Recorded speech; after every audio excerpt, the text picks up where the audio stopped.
مش عارف ادعي ولا.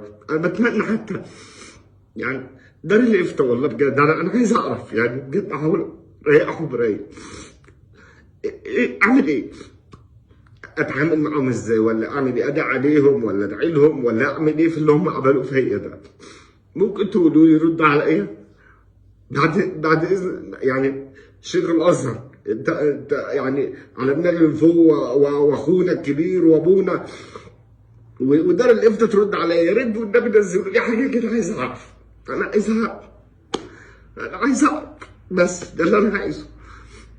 بس بتمنى ان الرساله توصل، وكل الناس اللي وقفت ضدي ارحموا الناس شويه. انتوا ما تعرفوش حاجه، ما تعرفوش حاجه. مش هينفع حد يجي يقابل ولاده ولا يبعت فلوس لحد ويقول لها امضي قاعد باكل، ولا لها امضي على الاكل اللي انت كلتيه، ولا امضي على اللبس اللي انا جبته لك، امضي على الفلوس اللي انا ببعتها لك. ايا ماليش دخل بقى. امك بتبعتلكيش، ستك ما كانتش بتبعت لك، الله يرحمها رغم ان كانت ست طيبه. كل ده خلاص مفيش خالص. انتوا حتى تروحوا تقفوا قدام القاضي كده، انتوا مش زعلانين من نفسكم؟ انتوا مش زعلانين من نفسكم ان انتوا تقفوا قدام ابوكم اللي الناس كلها الحمد لله بتتمنى ان يفتخروا بيا؟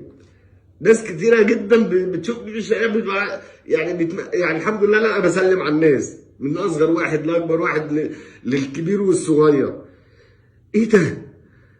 ربنا مش عارف ادعي عليكم ولا ادعي لكم، مش عارف حتى. سبحان، بتمنى يا رب ان ربنا يلهمني. فعشان كده بتمنى يعني. انا في موقف صعب، انا واحد من الناس فرحت الحمد لله، كنت جزء في فرحه الناس، كنت جزء في فرحه فئه كبيره جدا. ناس اختلفت معايا واتفقت معايا، دي كوره. فحتى الناس اللي بتحبني قولوا لي اعمل ايه، قولوا لي اعمل ايه على الموقف اللي انا فيه دوت. والحمد لله على ابتلاء، بس ابتلاء قوي، ابتلاء حقيقي قوي. الحمد لله يا رب العالمين.